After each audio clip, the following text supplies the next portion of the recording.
지금 우리는 학교 과제가 단 하루 남았습니다. 내일까지 이 과제를 하지 않으면 학점이 F가 나올 위기에 있어요. 지금 여러분은 미친 듯이 밤을 새면서 과제를 하고 있는 상태입니다. 이때 이렇게 생각하죠. 나 진작에 했어야 되는데 왜 안 했을까? 분명 과제는 한참 전에 받았습니다. 근데 미루다가 결국 하루 전까지 오게 된 거죠. 도대체 우리는 왜 이렇게 계속 미루는 습관을 가지게 된 걸까요? 테드에서 강연한 팀 어반은 이에 대해 말합니다. 그리고 이 강연은 테드에서 가장 높은 조회수인 5천만 조회수를 넘겼어요. 전 세계적으로 좋은 가치를 전달했던 내용을 여러분들께 전달드리겠습니다. 당연히 작심만일 버전으로 재해석해서 여러분들이 아주 쉽게 접근하실 수 있게 가이드 드리겠습니다. 자, 그러면 과제하는 순간으로 넘어가 봅시다. 우리는 분명 과제를 충분한 시간 전에 받았어요. 상황에 따라, 과제에 따라 그 시간은 다를 수 있겠죠. 가볍게는 매주 진행되는 과제가 있을 수도 있고요. 수년 전부터 준비해야 되는 예를 들어 논문이 있을 수도 있겠네요.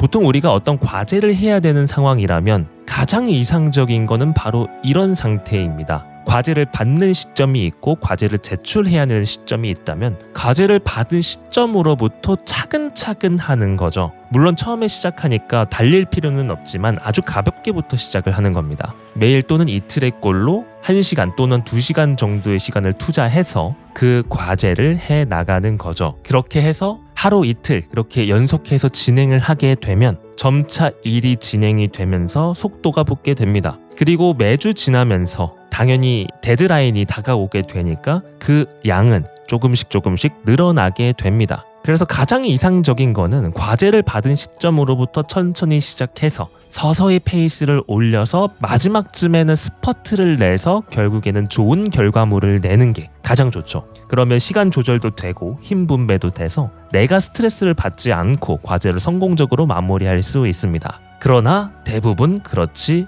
않죠. 우리 인간은 늘 같은 실수를 반복하잖아요. 우리는 과제를 받는 순간 까먹어버리게 됩니다. 잊어버려요. 그리고 이런 이미지처럼 행동하죠. 과제를 받아요. 숙제가 있었다는 걸 알았습니다. 근데 듣는 순간 까먹어버리게 되죠. 근데 우리는 과제만 있는 게 아니잖아요. 갑작스럽게 친구한테 연락이 오기도 하고 가족 행사가 생길 수도 있고요. 갑자기 내 관심을 뺏어가는 재밌는 것들이 일어나죠. 예능을 볼 수도 있고 영화를 볼 수도 있고요. 넷플릭스를 볼 수도 있겠죠. 그렇게 내가 받았던 과제를 완전히 까먹어버리게 됩니다. 그리고 난 다음에 친구가 이야기하죠. 야, 너 그거 과제 했어? 그리고 나는 놀랍니다.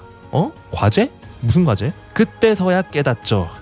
과제 있었네. 까먹었네. 그렇게 하루 전에 깨닫게 돼서 모든 스트레스를 끌어안고 과제를 시작하게 됩니다. 나 또 까먹었네. 자책하기도 하고 자기 자신을 다그치기도 합니다. 당연히 하루 이틀 만에 될 것도 아니기 때문에 당연히 엄청난 시간을 투자해야 되고 몰입을 해야 됩니다. 오늘 해야 되는 과업의 양을 보니까 잠을 자면 안 될 것 같아요. 그래서 밤늦게까지 하려고 커피와 핫식스를 때려 붓기 시작합니다. 정신은 몽롱하기 시작하고 속은 쓰리고 이런 상태가 되어버린 거죠. 하지만 내일까지 과제를 제출해야 되니까 이거 안 내면 F 받을 수도 있으니까 어떻게든 하려고 합니다. 그리고 결국에는 과제를 대충 해서 냈어요. 그리고 우리는 이렇게 생각합니다. 나 다음에 절대 안 미룰 거야. 이거 다 한 번씩 해보셨죠? 그렇게 해서 여러분들은 지금 단 한 번도 그때 이래로 미루는 습관이 없어졌나요? 거의 아무도 이렇게 하지 못할 겁니다. 이거는 강연을 진행했던 팀 어반도 마찬가지였다고 합니다. 그는 대학에서 논문을 써야 됐지만 미루다가 논문 제출 3일 전까지 미뤘다고 합니다.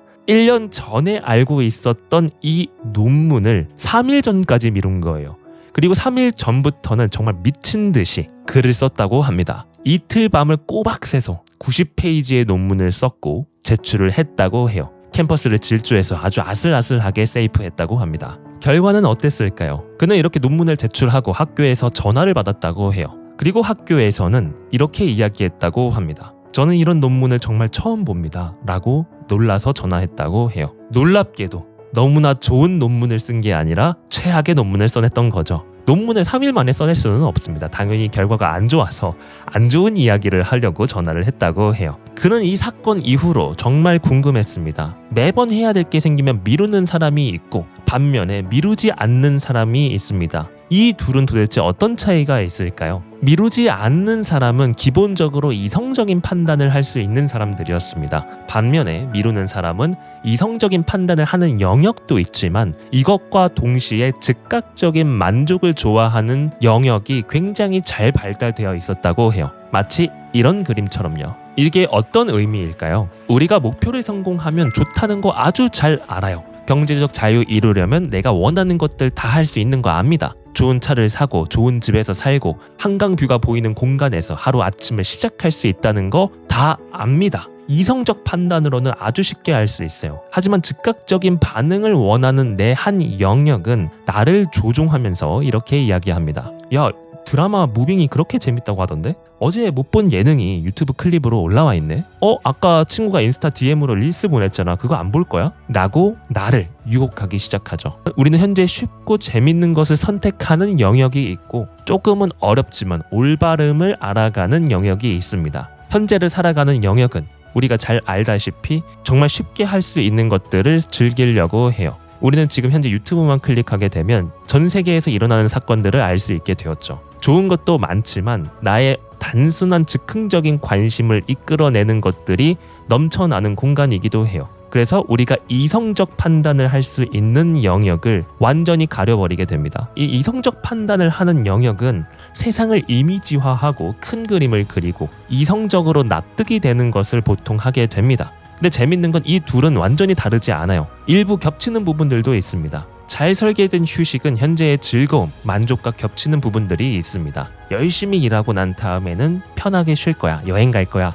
이런 휴식은 즉흥적인 판단은 아니니까요. 오직 즉각적인 만족감으로 다가오는 것들만 끌려 해서 행동하는 것은 안 좋은 결과를 만들 가능성이 굉장히 높습니다. 근데 여기서 중요한 거는 이성적인 판단을 하는 친구와 즉각적인 재미를 얻고 싶어하는 친구 사이에 다른 친구가 찾아오는 경우도 있습니다. 우리는 이 친구를 적극적으로 활용해야 됩니다. 팀 어반은 실제 테드 강연을 했을 때도 마찬가지였다고 해요.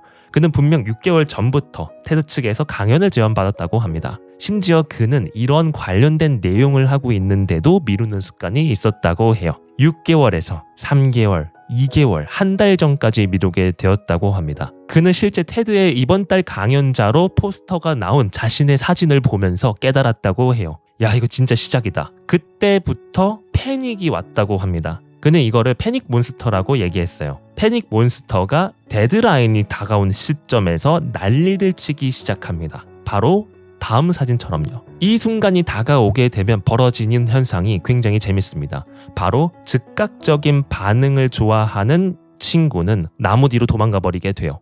그리고 이성적인 판단을 할 수 있는 친구가 헐레벌떡 나를 조종하기 시작합니다. 이 포인트가 우리가 성장을 이끌어낼 수 있는 굉장히 중요한 부분이에요. 우리 인생에는 거의 대부분의 데드라인이 있습니다. 하지만 데드라인이 없는 것도 존재해요. 아까 예시로 들었던 논문이나 과제나 이런 것들은 데드라인이 기본적으로 있습니다. 하지만 건강관리, 또 친구와의 관계 개선 이런 것들은 장기적이고 데드라인이 없기 때문에 오히려 이런 것들이 우리를 더 고통스럽게 만들기도 합니다. 이 장기적인 것들은 우리의 삶에 실제 존재한다고 생각하지 못하게 만들어요. 늘 옆에 있고 늘 할 수 있는 거라고 생각하면 우리가 보통 안 하게 되니까요. 현재 해야 되는 것들, 즉각적으로 해야 되는 것들만 처리하게 되는 습관이 있으니까요. 그래서 우리는 데드라인이랑 굉장히 친하게 지내야 됩니다. 데드라인을 통해서 우리는 패닉 몬스터를 데려올 수 있죠.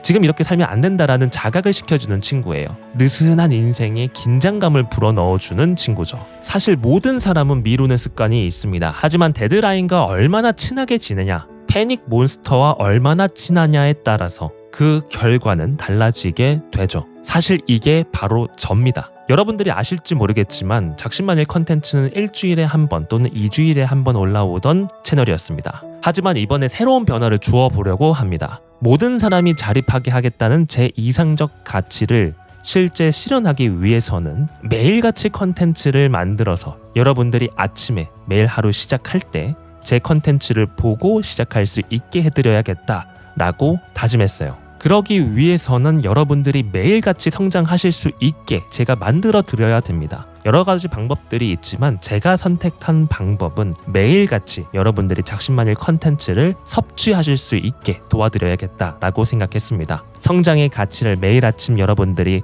가슴속에 품고 하루를 시작할 수 있게 해드려야겠다고 다짐했어요. 그러면 하루도 빠짐없이 컨텐츠를 발굴해야 되고 녹음해야 되고 편집도 해야겠죠. 일주일에 한 번 있던 데드라인을 하루에 한 번으로 바꿔버렸습니다. 제 삶의 많은 부분들을 정리하고 제가 가지고 있는 이상 지점에만 집중하는 시간을 만든 거죠. 정말 타이트한 데드라인으로 여러분들께 좋은 가치도 드리고 저 또한 성장하려고 합니다. 물론 이렇게 타이트하게 사는 게 옳지만은 않아요. 이거 꽤나 중압감이 셉니다. 이렇게 압박감을 느끼며 살아가는 거는 꽤나 많은 스트레스를 주게 돼요. 하지만 그 많은 압박감을 견딜 수 있는 능력이 있다면 이것 자체를 그렇게 스트레스를 받지 않고 할 수 있습니다. 마치 이런 거예요. 여러분들이 운동을 하신 분들은 너무 잘 아실 텐데 마치 이 무게를 하나씩 점차 올려가는 재미와 똑같습니다. 여러분들이 스쿼트를 들어 올린다면 지금 당장에 빈 바로 하는 것도 어려울 수도 있어요. 하지만 이 압박감을 견뎌내게 되면 20kg에서 40kg, 40kg에서 80kg 이렇게 점차적으로 무게를 높여 나갈 수 있습니다. 점진적 과부하죠. 마인드에도 점진적 과부하가 있습니다. 내가 만약에 100kg를 들 수 있는 상태가 되면 20kg, 40kg의 무게는 정말 가볍게 할 수 있는 것처럼 내가 이 중압감을 견디면서 성장해오던 것을 익숙하게 여기는 사람이 되었다면 내가 처음에는 압박감이 느껴졌던 데드라인이었지만 이런 것들을 하나씩 견뎌내게 되면서 이 정도는 할만하다라는 여유가 생기게 돼요. 그러면 이 정도의 데드라인은 나는 충분히 할 수 있다라고 생각하게 되죠. 그 여유가 생겼을 때 또 조금의 중압감, 아주 조금의 압박감을 더해 나가면서 성장을 만들어내게 됩니다. 매일의 압박감을 이겨내면 나아가고 적응하는 사람들이 성장을 하게 되고 내가 원하는 목표를 달성하게 됩니다. 여러분은 매일같이 데드라인을 설정해서 그 중압감을 즐기면서 성장을 하고 계신가요? 매일 같은 데드라인은 부담감이 꽤 커요. 그래서 제가 말씀드린 것처럼 당연히 20kg 스쿼트 하는 사람이 200kg의 스쿼트를 들 필요는 전혀 없습니다. 그래서 우리는 아주 가벼운 데드라인을 설정할 필요가 있어요. 예를 들어서 책을 읽는 습관을 만들고 싶어요. 그러면 매월 진행하는 데드라인이 있는 독서 모임에 나가는 게 하나의 방법이겠죠. 매달 나가는 독서 모임이 익숙해지면 그러면 새로운 압박감을 느낄 때가 된 겁니다. 월간 모임이 익숙해졌다면 주간 모임도 한번 나가보는 거죠. 한 달에 한 번 하는 걸 한 달에 4번으로 바꿔보는 거예요. 그러면 약간의 압박감이 다가오게 됩니다. 당연히 그만큼 책도 더 많이 읽어야 되니까요. 근데 이것도 익숙해지게 되면 그리고 이 압박감도 즐길 수 있게 된다면 책을 단순히 읽는 것이 아니라 책을 기반으로 글을 쓰는 압박감을 조금 추가해 보시기 바랍니다. 여기서 또 추가적으로 글을 쓰는 게 익숙해졌다면 블로그에다가 기록해보는 것도 좋고요. 블로그에 기록하는 것도 익숙해졌다면 사람들한테 말도 해보고요. 그게 익숙해졌다면 유튜브 컨텐츠를 만들어서 업로드해보는 것도 하나의 방법이겠죠. 정말 단순한 원리죠. 익숙해지면 다시 소량의 압박감을 부여하기, 이게 바로 성장의 본질입니다. 이거는 마치 한 걸음 한 걸음 산에 오르다 보니까 어느 순간 정상에 도착했고 정상에서 아래를 내려다 보니까 와, 내가 이렇게까지 올라왔구나 라는 그 기분을 똑같이 느끼게 되실 겁니다. 저 또한 이런 방식으로 그 압박감을 즐기게 되었고 이 소소한 압박감이 결국 성장으로 이어진다는 거를 깨달았어요. 여러분, 즉흥적이고 즉각적인 감정에 머물러 있지 마시기 바랍니다. 나의 감정은 행동을 촉발하는 요인이지만 실질적인 성장을 지속하는 거는 이성의 끈이 살아있고 패닉 몬스터를 적절하게 활용하는 것이 중요합니다. 그렇게 해서 나를 행동하게 만드시기 바랍니다. 행동으로부터 성장이 가능합니다. 그게 오늘 하루도 어제보다 나은 오늘을 만들 수 있는 유일한 방법입니다. 아시겠죠? 그럼 오늘도 이 컨텐츠 덕분에 여러분들이 성장하는 하루가 되시기 바랍니다. 여러분들의 성공 마인드 동반자 작심만일입니다.